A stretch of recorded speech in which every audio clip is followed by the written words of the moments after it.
Existe uma verdade tão perturbadora, tão profundamente enterrada nos corredores do tempo, que gerações inteiras viveram e morreram sem sequer suspeitar de sua existência.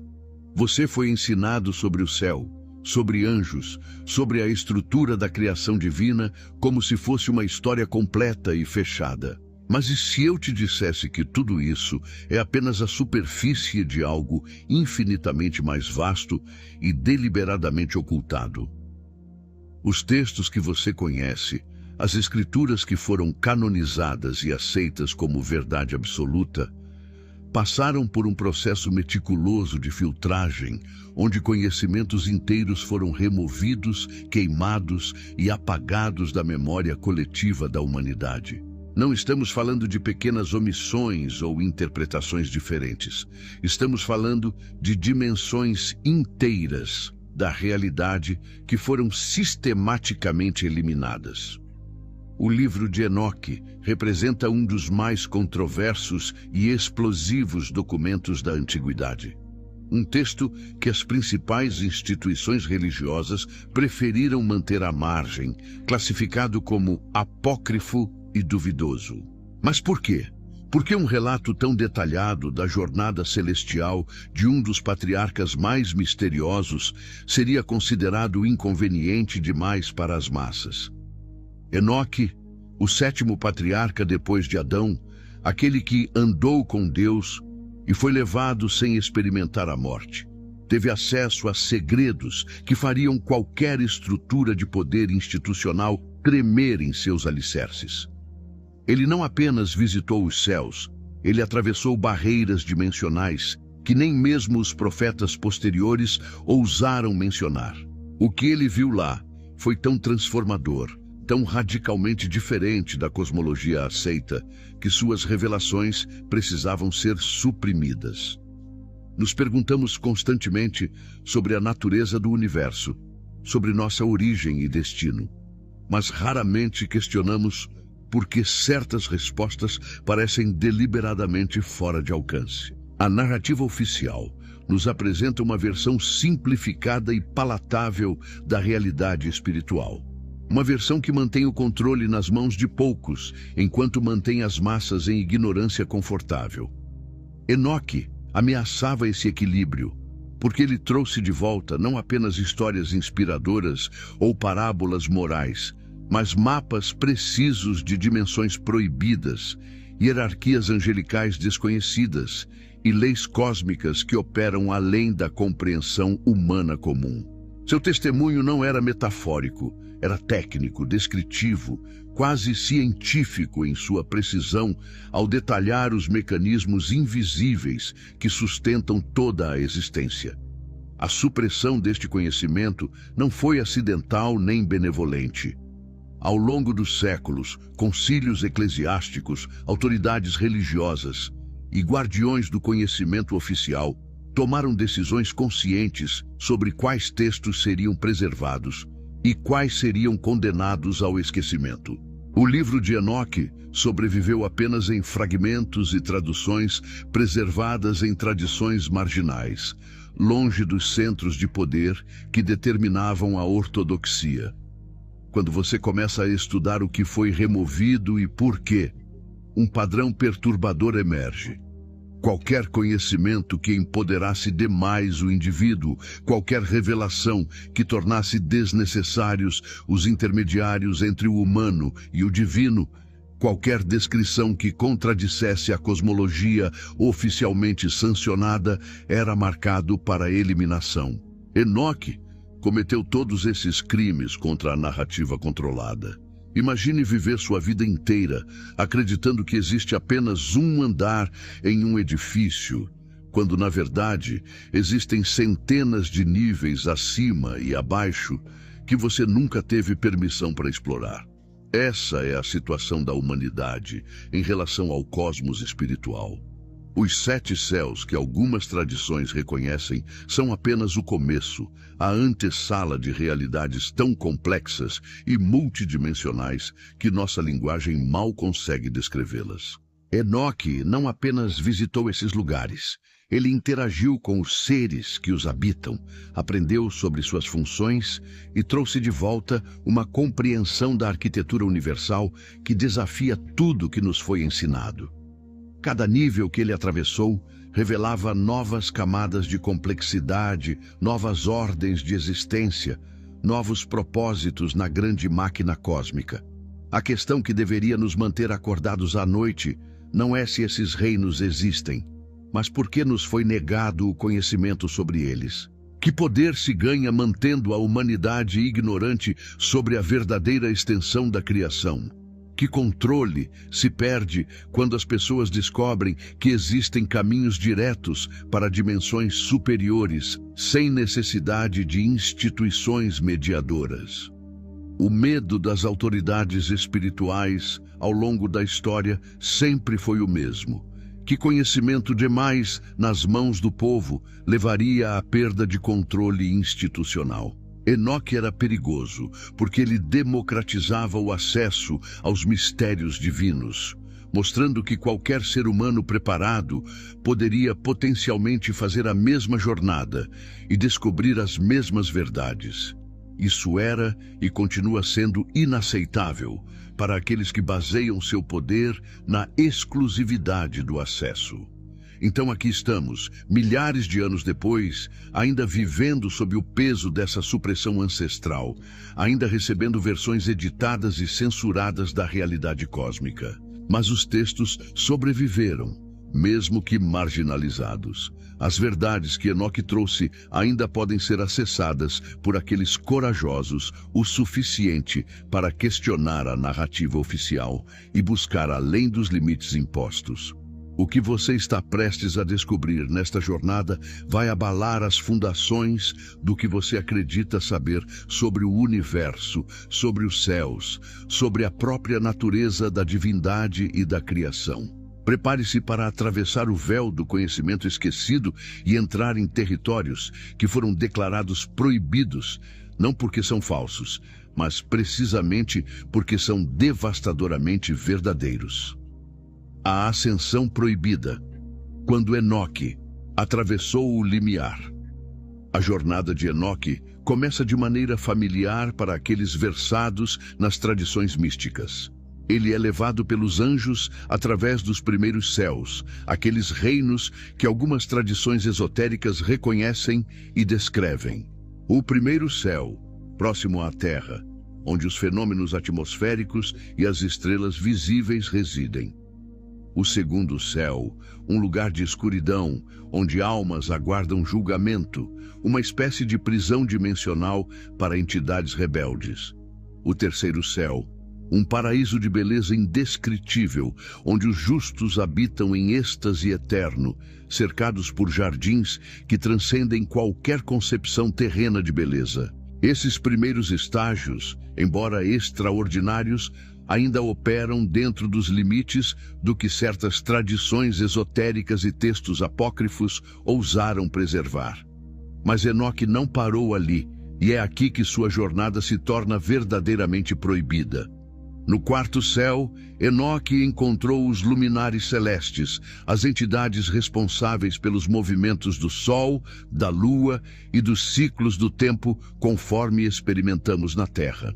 Estas não eram meras forças naturais impessoais, mas seres conscientes, executando funções cósmicas precisas dentro de uma estrutura hierárquica que poucos mortais chegaram a testemunhar.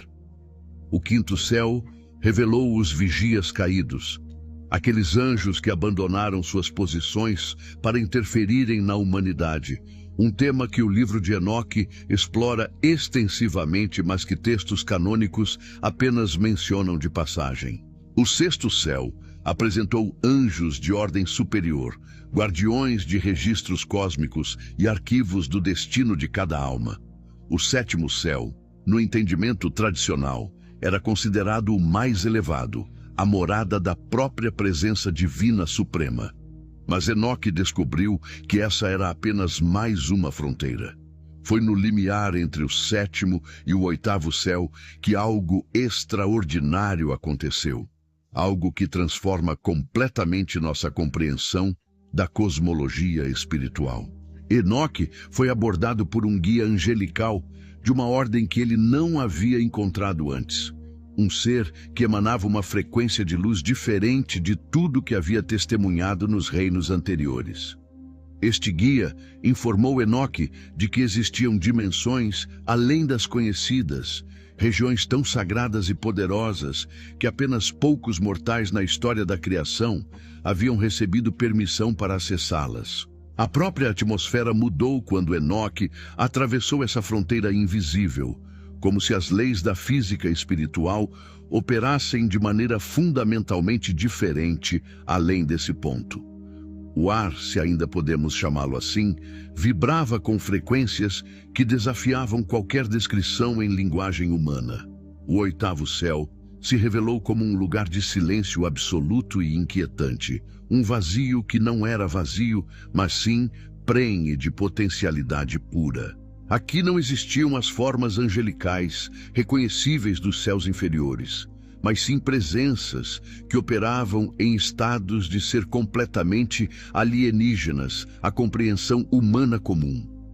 Enoque descreve seres de pura geometria luminosa, entidades que existiam simultaneamente em múltiplos estados, guardiões de portais dimensionais que conectavam este cosmos a outros além da compreensão. Este era um lugar de transição, uma zona liminal entre a criação manifesta que conhecemos e os reinos de pura possibilidade que existem além. O silêncio não era ausência de som, mas presença de uma frequência tão profunda que transcendia a percepção auditiva normal, vibrando diretamente na consciência de Enoque. Aqui, algo crucial precisa ser compreendido. Enoque não estava mais em uma jornada passiva de observação. Ele estava sendo iniciado em mistérios progressivamente mais profundos. Cada céu não era apenas uma localização física ou dimensional diferente, mas representava um nível de consciência expandida, uma frequência de existência que requeria transformação do próprio observador para ser percebida.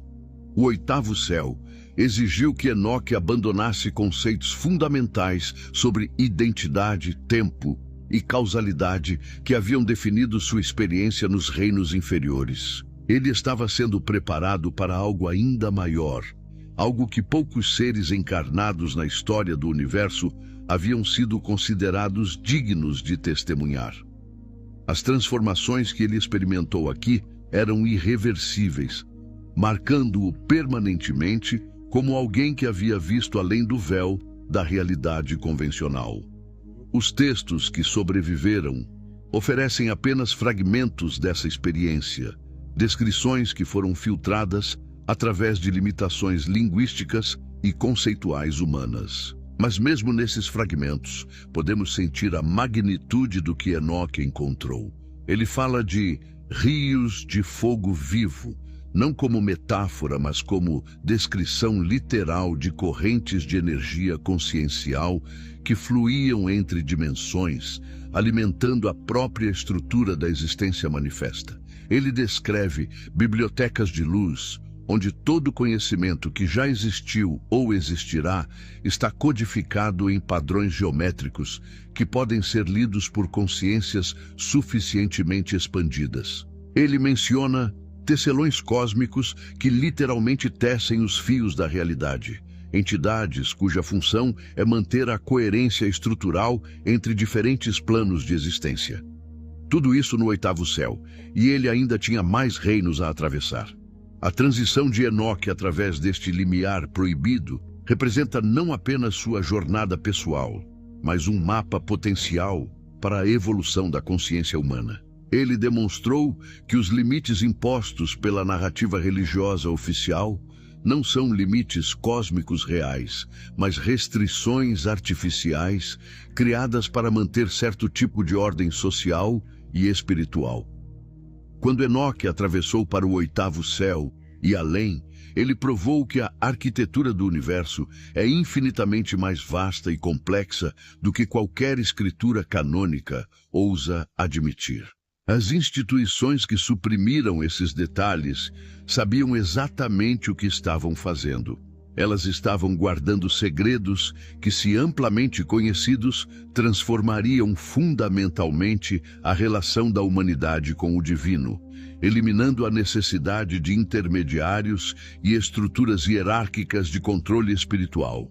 Enoque se tornou uma ameaça existencial à ordem estabelecida simplesmente por ir longe demais e ver demais. O oitavo e nono céus, máquinas cósmicas e guardiões do tempo.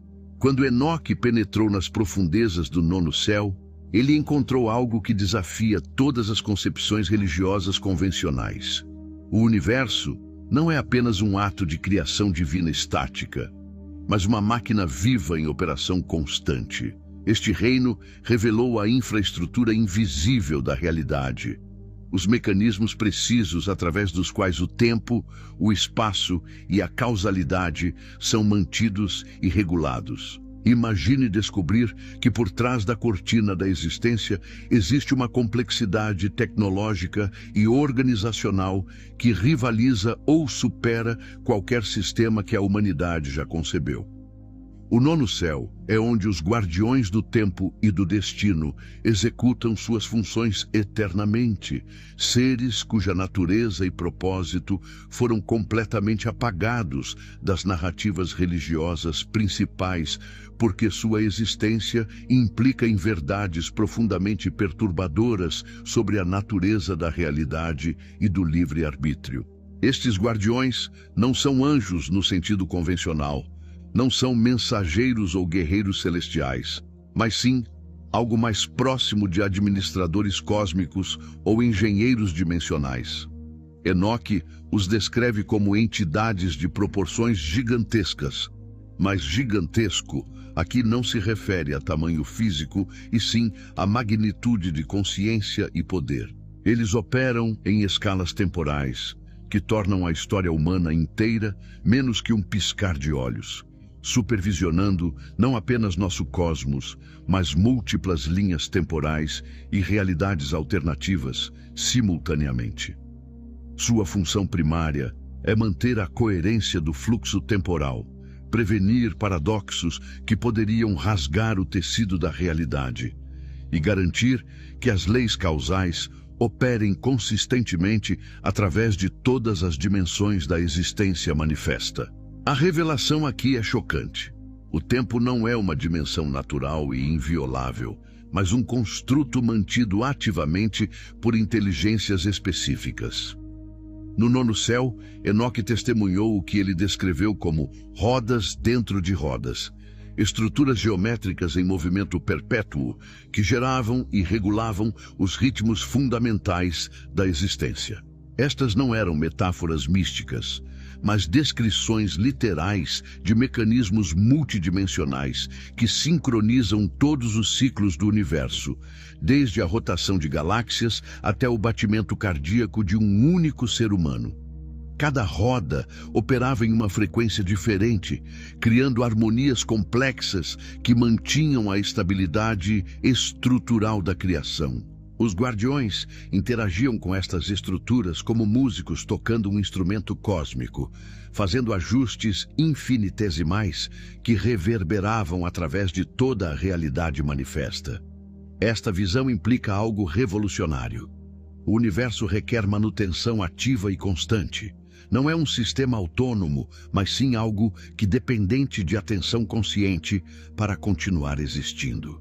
Entre as revelações mais perturbadoras do nono céu está a existência dos registros acáshicos vivos, que Enoque descobriu não serem apenas arquivos passivos, mas sim entidades conscientes que contêm e processam toda a informação que já existiu ou existirá.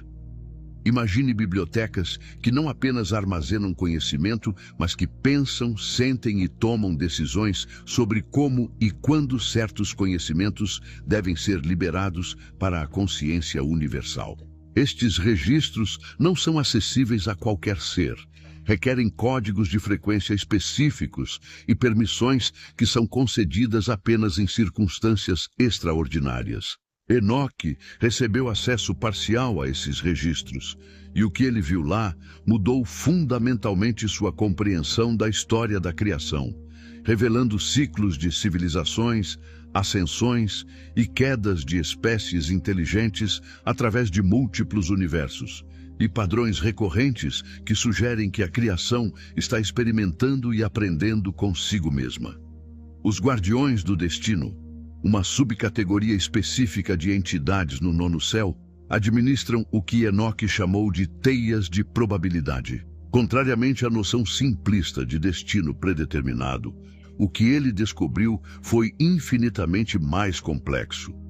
Múltiplos futuros potenciais existem simultaneamente em estado de superposição quântica, e certas escolhas conscientes de seres, através do cosmos, colapsam essas probabilidades em realidades manifestas específicas. Os guardiões não ditam o destino.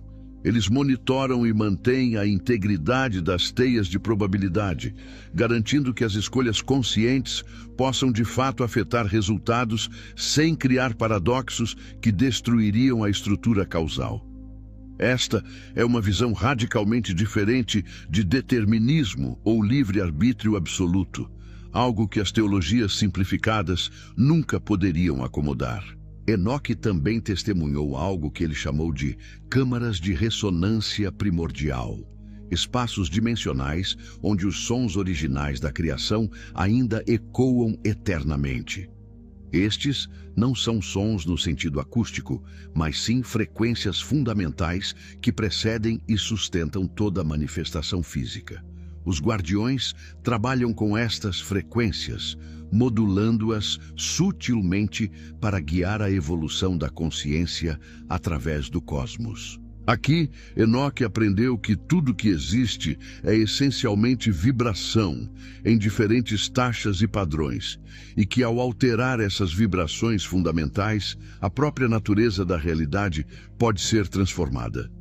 Este conhecimento é precisamente o tipo de informação que autoridades espirituais terrestres considerariam perigoso demais para as massas, porque implica que a realidade é maleável e que seres suficientemente evoluídos podem participar conscientemente de sua modificação.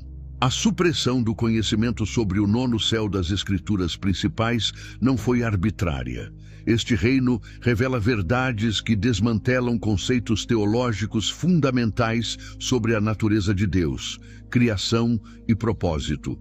Se o universo é uma máquina que requer operadores conscientes, se o tempo é um construto mantido ativamente, se múltiplos futuros coexistem até serem colapsados por escolhas conscientes, então toda a narrativa de um plano divino simples e predeterminado desmorona. O que emerge é uma cosmologia de complexidade assombrosa, onde inteligências em múltiplos níveis colaboram na manutenção e evolução da existência, onde hierarquias funcionais substituem autoridades absolutas e onde o propósito da criação parece ser exploração e experimentação infinitas, ao invés de um objetivo final fixo.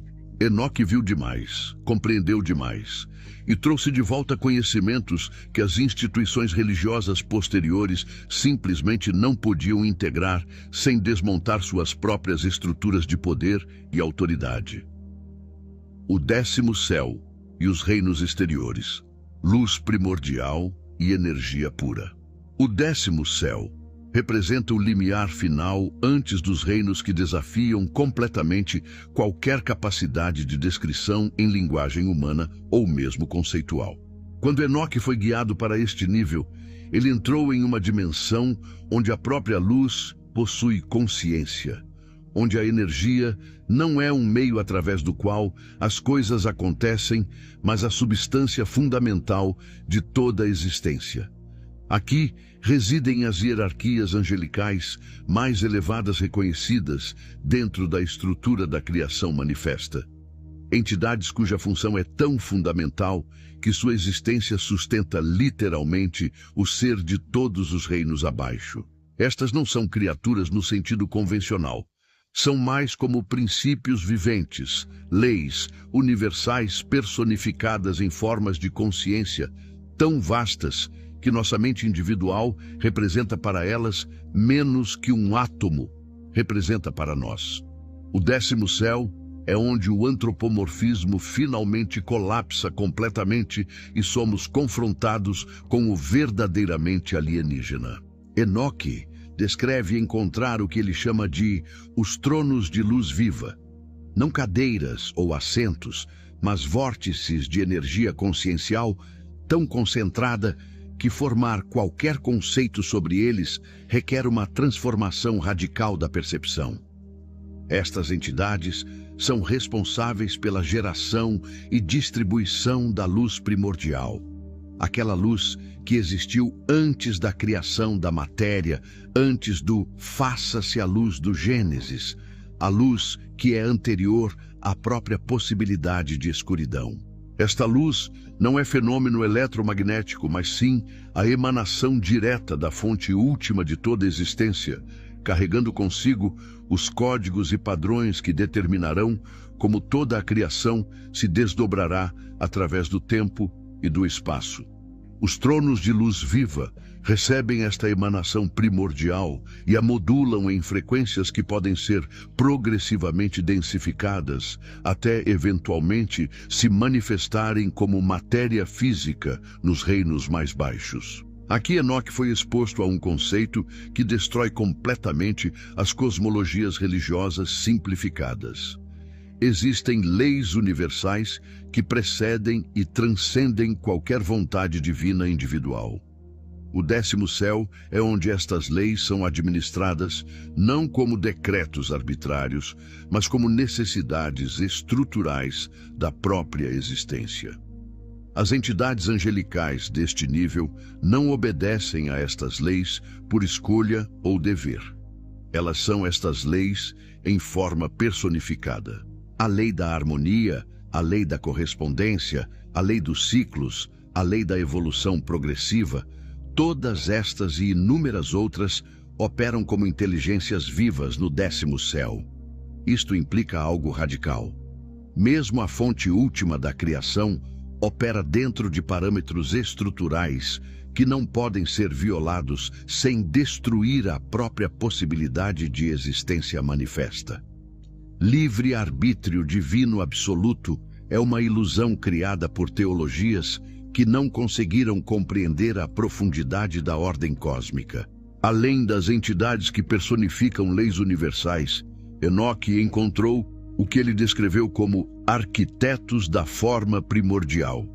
Seres cuja função é conceber e projetar os padrões arquetípicos que eventualmente se manifestarão como todas as formas possíveis através de toda a criação.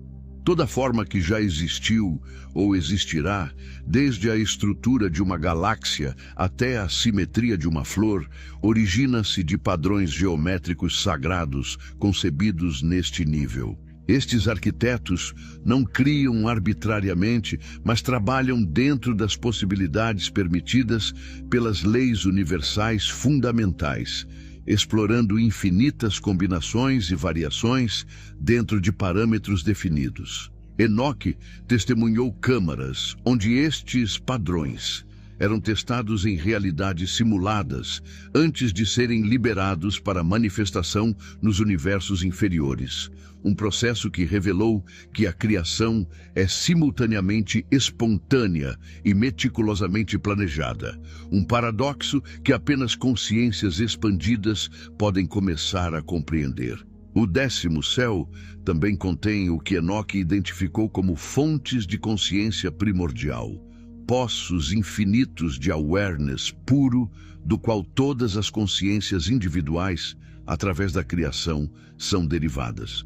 Aqui ele compreendeu que a individualidade que experienciamos é simultaneamente real e ilusória, uma localização temporária de consciência dentro do oceano infinito de awareness, que é a verdadeira substância de tudo que existe.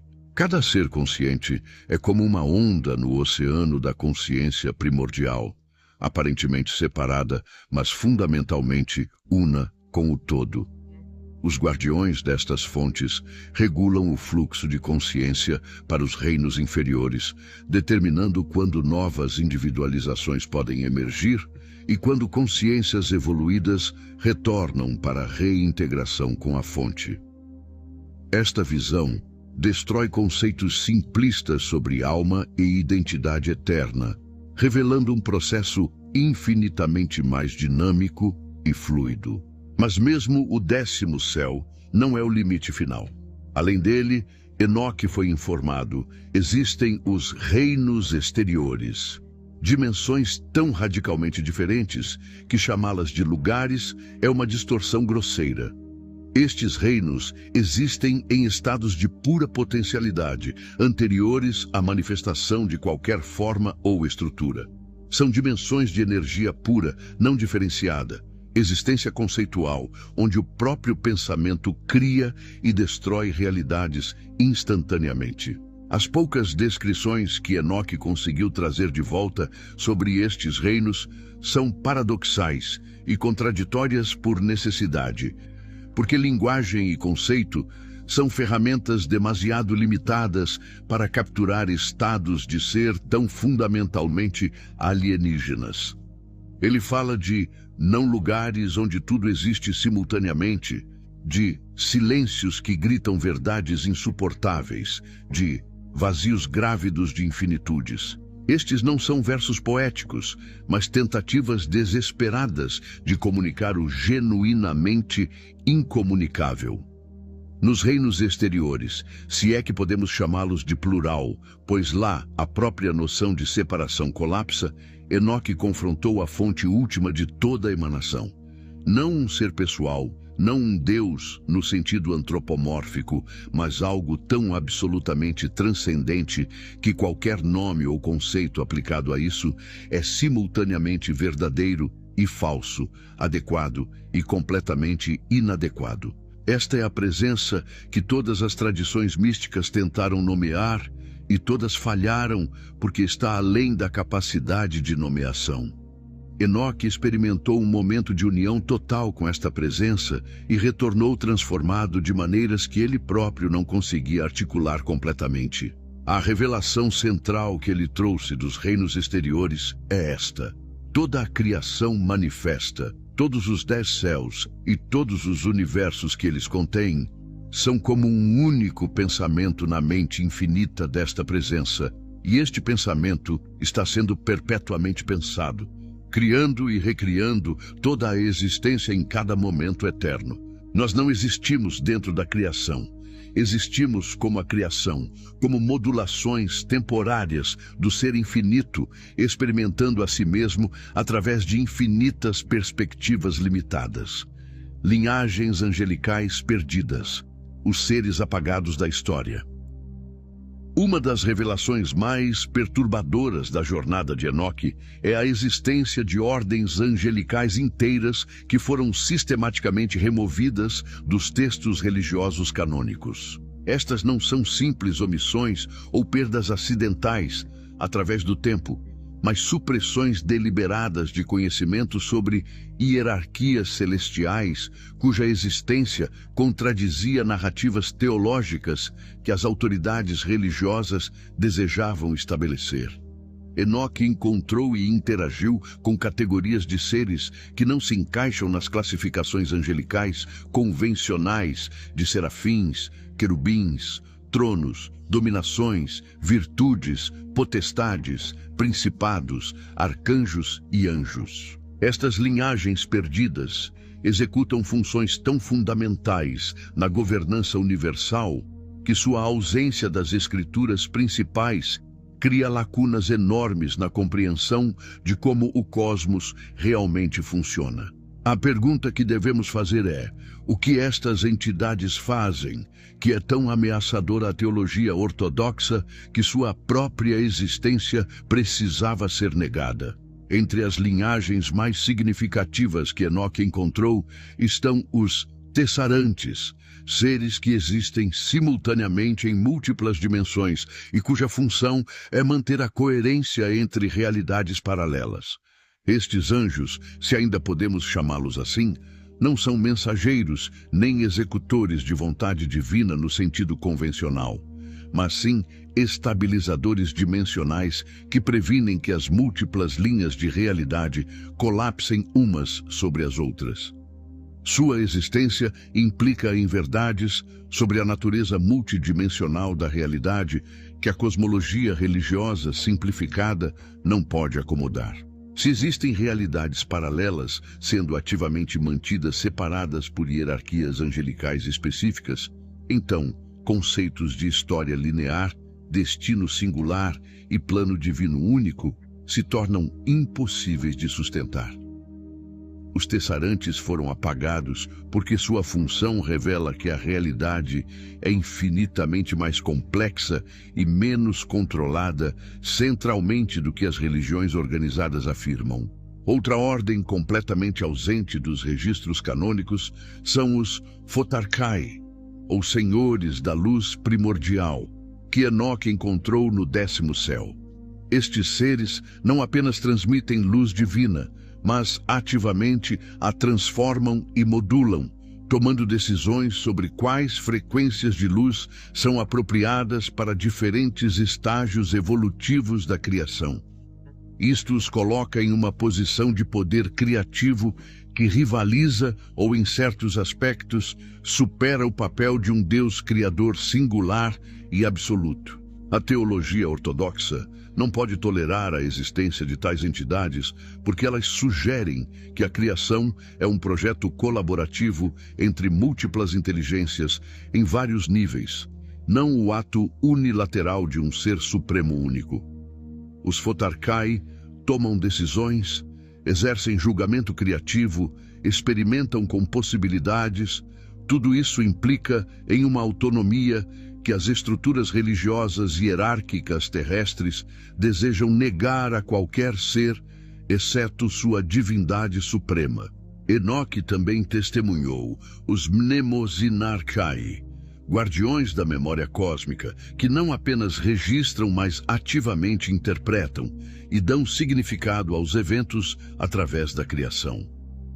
Estes seres são como historiadores e filósofos cósmicos, constantemente reavaliando o significado de tudo que aconteceu e ajustando as narrativas mestras que dão contexto à existência.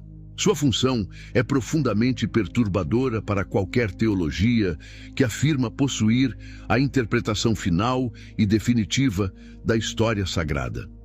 Se existem entidades angelicais cuja função é continuamente reinterpretar e contextualizar eventos cósmicos, então nenhuma narrativa religiosa terrestre pode reivindicar ser definitiva ou imutável. Os Mnemosynnarkai foram apagados porque sua existência relativiza todas as claims de verdade absoluta, revelando que mesmo a compreensão celestial da realidade é processual, evolutiva e sujeita a refinamento contínuo. Isto é veneno para qualquer sistema religioso baseado em revelação final e autoridade interpretativa exclusiva. Particularmente fascinante é a ordem que Enoque chamou de Ecosynarchai, seres que existem nas interfaces entre dimensões e cuja função é traduzir e transmitir informação entre níveis de realidade incompatíveis entre si. Estes anjos são essencialmente intérpretes cósmicos, tornando possível a comunicação entre formas de consciência tão radicalmente diferentes que, sem mediação, não poderiam sequer perceber a existência uma da outra. Sua presença implica que a criação não é uma hierarquia simples e clara, mas uma ecologia complexa de múltiplos tipos de consciência operando em frequências incompatíveis, todas necessitando de tradução ativa para interagirem. Esta visão de uma criação fragmentada e diversificada, que requer pontes comunicacionais ativas, contradiz narrativas de unidade simples e ordem hierárquica clara.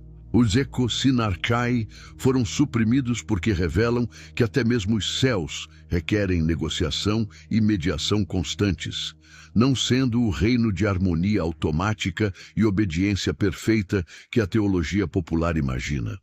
Talvez a mais perturbadora de todas as linhagens perdidas sejam os Kainarquia, ou senhores da novidade, cuja função é introduzir genuína criatividade e inovação no cosmos. Estes seres não executam planos predeterminados, mas ativamente inventam novas possibilidades, explorando territórios da existência que nem mesmo as leis universais haviam antecipado.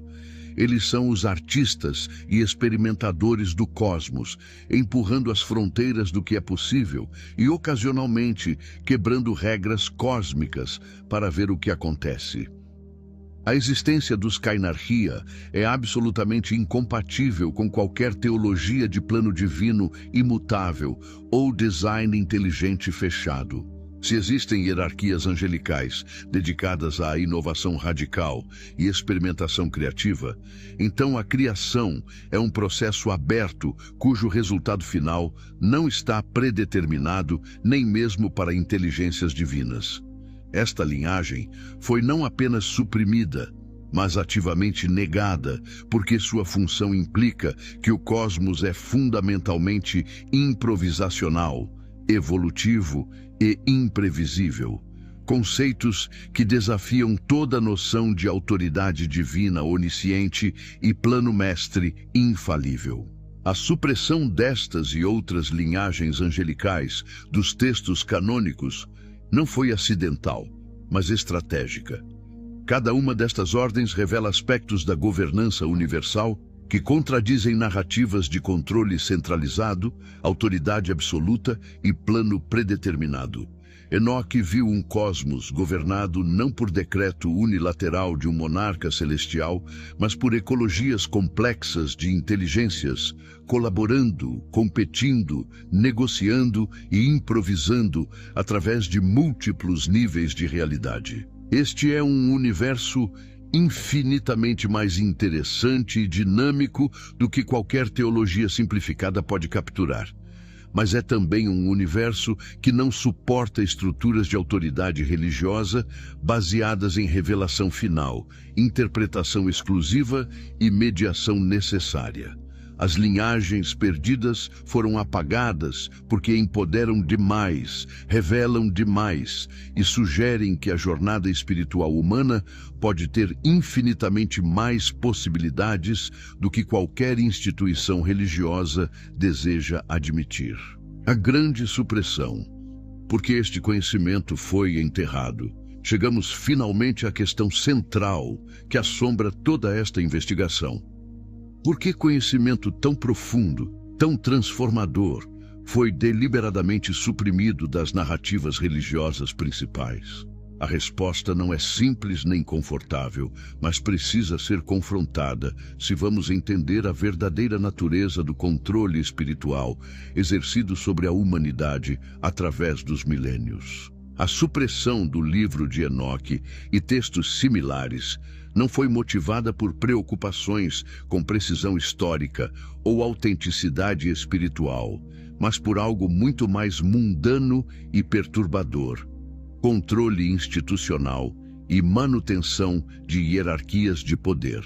O conhecimento que Enoque trouxe de sua jornada ameaçava fundamentalmente a estrutura das religiões organizadas porque democratizava o acesso ao divino, revelava a complexidade verdadeira da realidade espiritual e eliminava a necessidade de intermediários humanos entre o indivíduo e as dimensões superiores da existência. Quando os primeiros concílios eclesiásticos se reuniram para determinar quais textos seriam incluídos no cânon oficial e quais seriam rejeitados como apócrifos ou heréticos, suas decisões foram explicitamente políticas, tanto quanto teológicas. O livro de Enoque apresentava problemas múltiplos para as autoridades que buscavam estabelecer ortodoxia. Primeiro, ele sugeria que humanos comuns podiam potencialmente fazer jornadas similares e acessar conhecimentos divinos diretamente, sem necessitar sacerdotes, bispos ou papas como intermediários. Segundo, ele revelava uma cosmologia tão complexa e multifacetada que nenhuma instituição religiosa única poderia reivindicar entendê-la completamente, muito menos ter autoridade interpretativa exclusiva sobre ela. Terceiro, ele mostrava que o cosmos opera através de leis e hierarquias que precedem e transcendem qualquer revelação religiosa particular, relativizando todas as claims de verdade absoluta e exclusiva. Estes problemas não eram teológicos abstratos, eram ameaças existenciais ao próprio fundamento do poder eclesiástico. A supressão foi metódica e multifacetada. Não bastava simplesmente excluir o livro de Enoque do cânon oficial. Era necessário desacreditar ativamente, desencoraja-R o estudo dele, e eventualmente torná-lo tão marginalizado que apenas estudiosos esotéricos e tradições ocultas o preservariam. Por séculos, possuir ou estudar textos como o livro de Enoque poderia resultar em acusações de heresia com consequências potencialmente fatais. Esta não era censura passiva, mas perseguição ativa de conhecimento considerado perigoso. E perigoso para quê? Não para as almas dos fiéis, mas para a autoridade das instituições que haviam estabelecido monopólio sobre verdade espiritual e salvação. Enoque precisava ser enterrado porque ele mostrava caminhos diretos para dimensões superiores, que não passavam pelas estruturas de poder terrenas que haviam se estabelecido como porteiros obrigatórios do divino. O padrão de supressão não se limitou ao livro de Enoque, mas estendeu-se a qualquer texto, ensinamento ou tradição que empoderava o indivíduo espiritualmente ou revelava a verdadeira complexidade da realidade cósmica. Textos gnósticos que ensinavam caminhos diretos de conhecimento interior foram queimados. Evangelhos que apresentavam versões de Jesus Cristo que enfatizavam autotransformação interior sobre obediência institucional foram rejeitados. Práticas místicas que permitiam experiências diretas do divino foram condenadas como feitiçaria ou possessão demoníaca. O padrão é consistente através das tradições.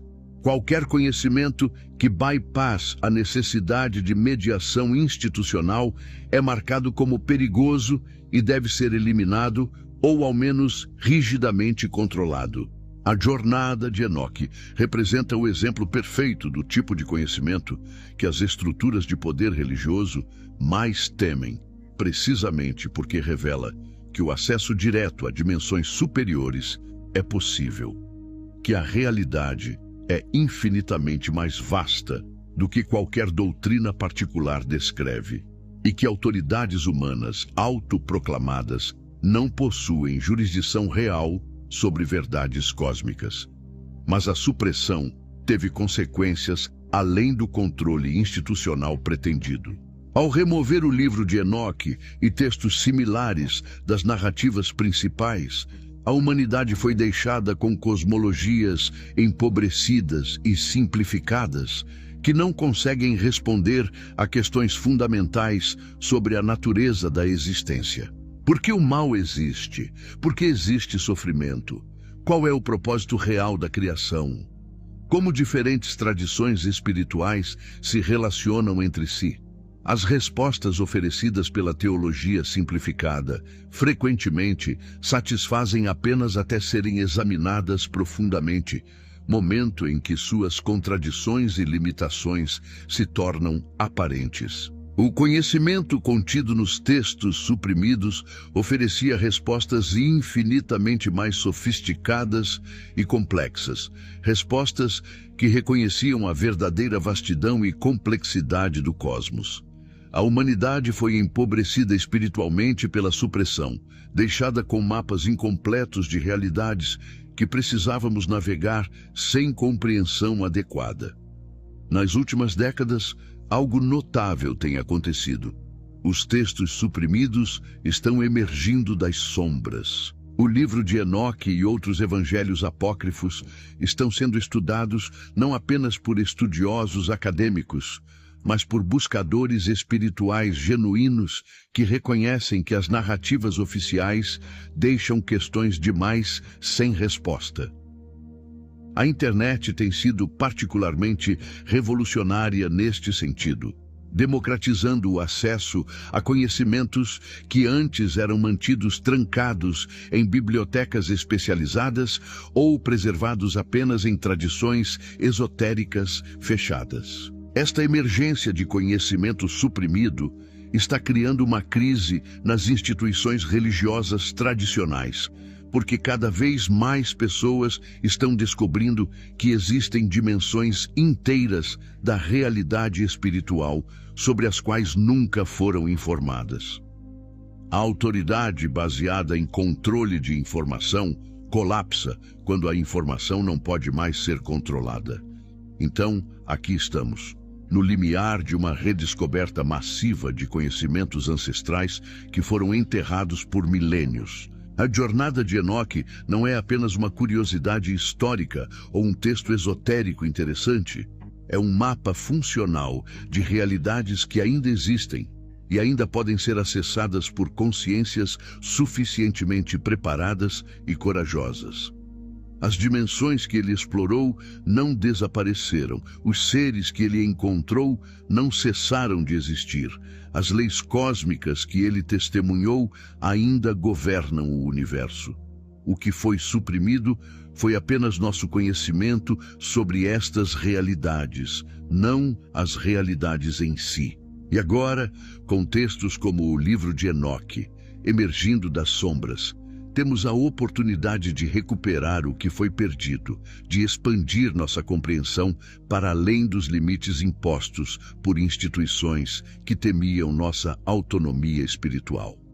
A grande supressão está chegando ao fim, não porque as autoridades religiosas mudaram de ideia, mas porque o conhecimento, uma vez liberado no mundo, eventualmente encontra caminhos para além de qualquer tentativa de contê-lo. Enoque fez sua jornada há milênios, mas suas revelações estão apenas começando a transformar a consciência coletiva da humanidade agora, no momento em que mais precisamos expandir nossa compreensão da realidade, para muito além dos limites confortáveis, mas sufocantes que nos foram impostos.